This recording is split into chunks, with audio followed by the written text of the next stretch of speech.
Hello everyone and welcome back to my channel BethChatsBooks.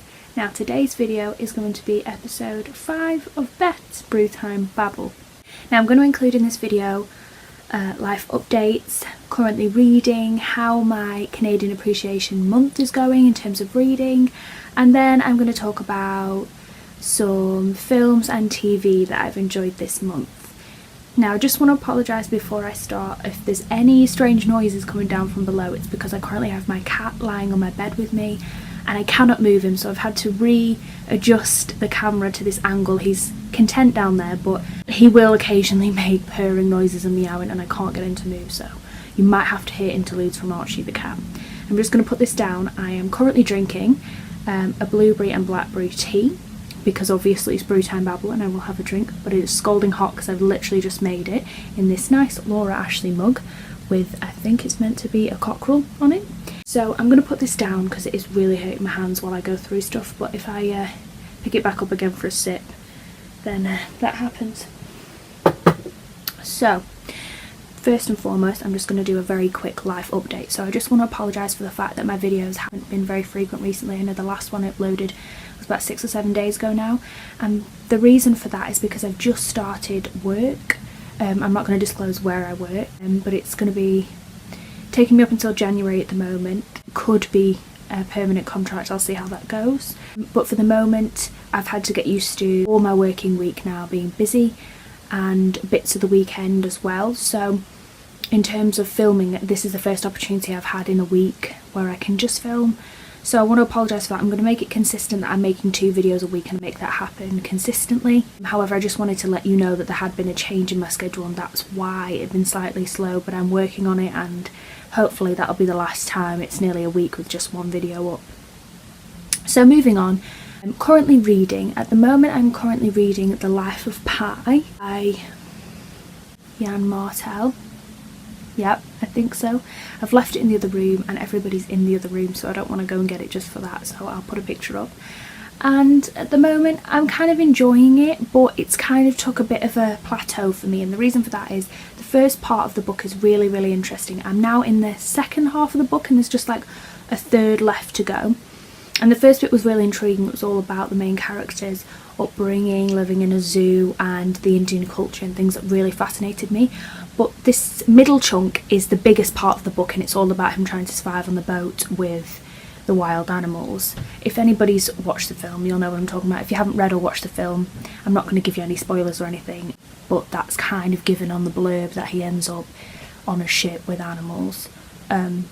So don't be alarmed that I've just told you that, but I won't tell you any more storyline from there. But this bit's really tedious. Now that sounds really mean, but with like famous films like Shipwrecked and things like that, the whole Shipwrecked experience I found really boring as a reader or as a watcher to endure, because I don't really care about turning seawater into drinking water and making a raft out of lifeboats and things like that. It sounds really insensitive to people who have had to live through a shipwreck. But in terms of reading, it's very dry, and this is the biggest part of the book, so it's really changing my perception of the book, because Martel writes in a really beautiful way. He's got very important philosophical points to make. The way that he writes is beautiful. His construction of sentences, the way that the words, when you say them out loud in the sentences that he creates, make beautiful sounds. Very brilliant writer. But this bit is very tedious, and so at the moment in my head the star rating is dipping slightly to what I first felt in the first section. So if the third section resurrects that feeling that I had in the first section, then I will potentially give it a higher mark, but at the moment it's slowly going down to kind of average 3-star read, and at the time I read the first section it was going to be a very high 4-star read, so we'll see how that goes. And then just a quick update on how my Canadian Appreciation Month is going. In reality, it's not going so well.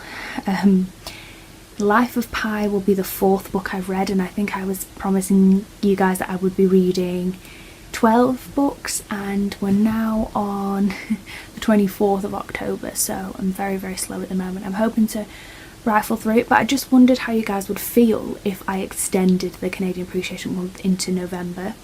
which kind of defeats the object. But I want to continue with it, but with new updates going on at the moment, I haven't had a chance to read as much as I would like. So I wondered if you guys would let me off and let me just stick it on to the next month and add some new books and keep reading the books that I've got, because there's no way I'm going to be able to read 12 by a week or so. So sorry about that, but that's the reality. So I thought I'd update you guys on where I'm at and the unlikeliness of me being able to complete my Canadian Appreciation Month.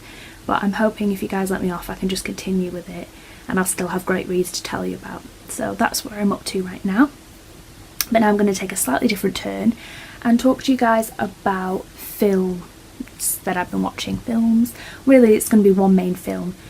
I have watched a lot of different films, or bits of films this month, but I've not been really getting into them, so they weren't really worth telling you guys about.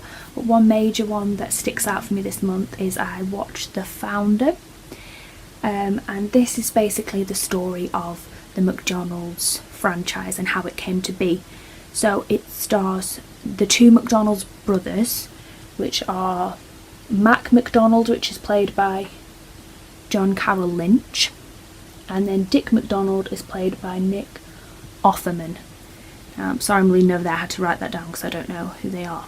And they basically come up with a system, which is how we know McDonald's today, about this super speedy service. They were quoting then that they could make a burger under 30 seconds. And then Ray Kroc comes along, who's played by Michael Keaton, and he sees an opportunity to expand this. So at that time, Kroc was a very unsuccessful, I think it's milkshake machine seller, something like that, and he wasn't doing very well. And then he goes to visit them because he sells them some milkshakes, like milkshake machines, and he learns about the McDonald's. They show him a tour of their restaurant and he sees how effective and efficient he is, so he creates kind of a contract with them. And then the story, if you want to watch it, then I would skip over this bit because this is going to be a bit of spoilers. But if you don't want to watch, if you're not that interested and just want to know how I feel about it, then continue watching. And this basically nosedives into Kroc creates a contract with them, which then in particular Dick McDonald is very hesitant to see new changes and to see it be commercialised and kind of franchised, because they want to take all his ideas of logos and make it all the same in every restaurant. But they are just two humble guys who wanted to make a different restaurant experience and they feel exploited. However, it ends up becoming a situation where Kroc buys his way out of the contract, creates a new one and takes over the entire company, gives them no rights, because he kind of rewords the franchise in a way in which they only have control of their one original store. But he then does some more tricks, so he ends up taking over everything. And I felt kind of frustrated watching it, because I am a person who supports and is enthusiastic about people's intelligence, their creative capacity, and creating something new and interesting, innovative. I'm not interested in the business side of things, and especially the ruthless business side of things. So this film was hugely disappointing for me, and it's based on true events. This is what happened, because it almost seems like making a business and making a franchise seems to be what society values more than the intelligence which created the idea. And America especially is one of those. They are so invested in franchising companies and making them global and big that they lose the sight of what really gave them that idea and what really created that company for them. So I was a bit disappointed, because it then made me think, do we value someone's ability to create a corporation more than we value the innovative, creative, intelligent people who are creating these ideas every day that become these multi-million-dollar corporation concepts and products? So it was one of those that I felt disheartened actually watching, because I had this gut reaction of feeling like it was very unjust, and that maybe these two men had no willingness to create a big corporation. They just wanted to create a means of living for themselves and something they were passionate about. So I just kind of wanted to know what you guys think. Do you think that it's more important to have passion, creativity, intellect, or do you think it's more important to be successful and to go to any means or any lengths to do so? Because I'm definitely on the side of the idea more than the success of an idea. So it wasn't really a highlight of the month, but it was a very important watch. I'm really glad I watched it because it opened up this new way to consider things that I hadn't previously. And then some TV now. So I think in my last Brew-Time Babble, or the Brew-Time Babble before, I discussed with you Liar, and that was the story that had the lady who went on a date with the surgeon, and then she wakes up the next day and is convinced that she has been raped by him, and we have to go through the series kind of questioning whether he raped her or not. Now, that series has recently ended. I want to say it was a 6-part series, but I'm not entirely sure, but I'll link all the information down below so you can go and check that out of your own accord. But the last few episodes took a very strange turn, so it didn't just become... Oh, spoilers by the way, from now on, so if you don't want to know, skip ahead, but now this is spoiler territory. Sorry.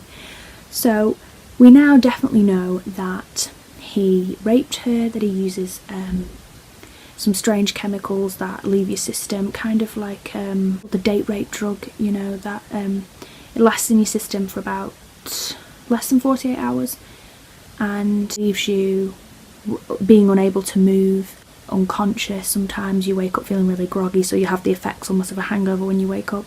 Memory loss. So he usually poisons his victims with these drugs and then rapes them, and then he films them, and that's what we've got to at the end. So the last episode, the penultimate episode, she ends up drugging him with this drug, taking him to some seedy abandoned warehouse and kind of getting him to confess, although it was kind of strange that she hadn't got any recording device or any plan once he did admit that he had done it. She just wanted him to know. But then he ends up escaping out of the binding that she puts him under, and she finds out that the policewoman has also been raped by him, but they can't do anything because they can't test his system until the drug is out of his system, because she's drugged him, so you know she looks as bad as him. And then it just goes down this ridiculous route, and then all of a sudden she has a hunch of where these video recordings are, and a hunch that he's video recorded her because he rings her and makes some comments saying that he often watches back the memory of him raping her, which she presumes is not just a wrong turn of phrase, that he actually did film it. And then she manages to somehow find out where his mum lives, and she's adamant that it's going to be in the shed. And then, although we had a padlock 2 episodes before with a key that only he has to the shed, she manages to unlock the shed and take everything, and it ends with him on the run because he knows that they've got footage of him. And then the ending kind of shows him submerged in water with his throat looking like it's cut. And they're definitely going to do a second series, and I presume the second series is going to be a whodunit of who's killed him. I feel like the idea kind of got made farcical and made ridiculous. There was a lot of plot holes that near the last couple of episodes became a big turn off for me. And I think it's a very delicate subject matter, a very relevant subject matter, but not been handled in the best way. And I think that's because this series wants to be successful, it wants to be watchable, and therefore a lot of series now do a lot of high drama, they do a lot of exciting, ridiculous plot lines in an attempt to engage an audience, but not necessarily making a true portrayal. I'm a big fan of documentary, real life style television in terms of things like crime and how that's dealt with, and I like a more realist approach to things like serious crimes such as rape and murder and things like that. So I think that this was a bit of a turn off for me because it started to become the priority of the producers and the directors to make a piece that is entertaining for a television audience without being realistic or without the plot necessarily being tight. So if you're interested more in a show-stopping kind of series where there's plots and twists and turns and crazy goings on, then this is for you, and I will watch series 2 to see how it's going to progress. But I feel like if you're somebody who wants to see a lot of real and true crime from a documentary style or from a realist point of view, there is loads of things to go out and check online. One thing I would highly recommend at the moment that we are watching, and it's recently been based in America, but it is now going to be a couple of episodes based in Britain, and that is the Louis Theroux Dark States series. Now that's been taking place in 3 main states in America that each had different issues with an area of crime. So the first one dealt with drugs, the second one dealt with prostitution, and the third one dealt with gun crime and murder. I'm going to link that down below because I think it's still currently on BBC iPlayer. And that was a really, really interesting series. It kind of does a case study of these individual states and interviewing the people and their relationship to that area of crime, and that's a lot more realist, it's a lot more dark, to the point. There are some kind of gruesome or upsetting scenes, that's why it's on after the watershed, so if you don't want to see things that might be disturbing, then it won't be for you. But if you want to see an area of crime dealt with in a more realist way, then that's definitely something I would recommend, and we are hooked on it at the moment. The next 2 episodes are going to be based in the UK, and the next one that's going to be on next week is going to be on the Battle of Anorexia. But it's fantastic. The dark states are particularly good, and the case study and how he interviews the people and how you compile a kind of profile of that state and how it's dealing or not dealing with that high rate of a particular crime is fascinating. So that one I would recommend. And then I've got some more TV I'm going to recommend to you guys. The next is, what can I say, the British Bake Off. Now there are, I think, 1 more episode maybe left, maybe two, I'm not sure. So last week was the horrendous week in which Liam left, who was my last favourite of this current series. I really, really enjoyed this series. This is the first series that Channel 4 has taken over from the BBC, and it has Prue Leith, I was trying to remember her name, and it still has Paul Hollywood. They're the 2 main kind of baking judges, and then you have the 2 main presenters are Noel Fielding and Sandy Togsvik. Sorry if I said that wrong. So they do the presenting of the programme, and Prue and Paul are the judges. And I think this was a really interesting take. I really, really enjoyed the Channel 4 rebranding of it. The introduction's still the same, the main programme plot's still the same, but I really like the dynamic of Sandy and Noel, and I was a big fan of Mel and Sue, and I didn't think any could take the place. But these 2 certainly have a really interesting dynamic. This has changed my whole perspective of how I view Noel Fielding. I think he's fantastic in this, and he's got this kind of warm-heartedness. And there was plenty of favourites this year. I thought last year was a great year, and the year before with Nadia winning were years where I'd really connected with characters, and I really thought I would struggle this time round. But Liam was my absolute favourite, and when he went I was devastated. Jan was also a big favourite of mine, and I've forgotten the Liverpool granny, but I've forgotten her name, which is awful. But yeah, I really, really enjoyed that series. If I had to pick a winner at this stage who I want to win, I think it might be... Oh, it's too hard to call. It's too hard to call. No, I don't. At this moment in time, I don't know who I want to win actually, because all my favourites have gone. I'm just going to be neutral on it now. Whoever wins, I'll be happy for, I guess. But it should have been Liam. But that, you know, that's going to be it for the Great British Bake Off rant now. So I'm just going to slightly drop in a few other programmes before I leave that were quite interesting that I've watched this month. The first one being Josh. Now that's a series that Josh Widdicombe's helped write and direct, and he stars in with 2 others, forgotten the names of, but I'll link it down below. And it's meant to be like 3 flatmates and the kind of struggles. It's obviously very comedic in tone. They have a lot of kind of cock-ups where things go wrong. They have a landlord who's very nosy and gets in the way. They do things like have a house party and everything goes wrong. Exes come into their lives, or parents, family members. They get in these strange predicaments, but it's quite light-hearted and funny. I quite enjoy it. Very sitcom-esque. You don't have to watch them in order. Just a bit of light relief, and I've really been enjoying that at the moment. It's still on BBC iPlayer. I think the whole entire series is, so if you just want something light to watch in the background while you're busy doing other things, give it a watch and see if you like it. I definitely did. I'd not really heard much about Josh Widdicombe. I know that he's on The Last Leg as one of the presenters on that. But this was nice to see him in a different capacity, and I think they are well written, light comedic pieces. and they're digestible and watchable, so I would highly recommend that. And also I've recently just started watching Stranger Things. I know that on the 27th of October the second series is coming in, so as a family we've just been binge watching it before series 2 comes out. Now I'm kind of conflicted about this series because I found some of it really interesting. The little main boy, I don't know the actor's name, I'll link all the information down below though because I'm terrible with names.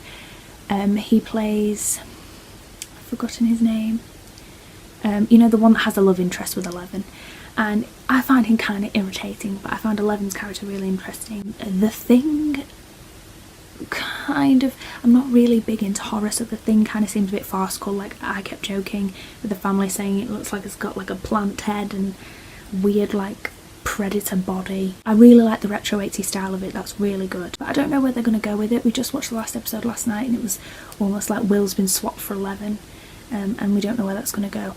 I'm not really going to say like sorry spoilers, because if you watch Stranger Things then obviously you know what I'm talking about, but if you haven't watched Stranger Things I haven't really given that much away, and with series 2 I don't know anything what's going to happen next, so I can't really give you that much spoilers. And you should be watching Stranger Things if you haven't watched it already, because it's been out for ages, so so yeah, it's kind of good. I want to watch series 2. I've started to get that little bit of interest in watching it as a series, but I don't really know what to make of it because I'm not a horror kind of person, so some bits are a bit ridiculous, but it's got that cheesy American-esqueness. A lot of big series now are taken over by American companies, and I kind of think they focus a lot on big action anyway. Cheesy plot lines, it's the end of the world, so you know, we need to declare undying love for each other or something like that. You know, they have a lot of tropes, American-esque tropes, without being offensive to American people.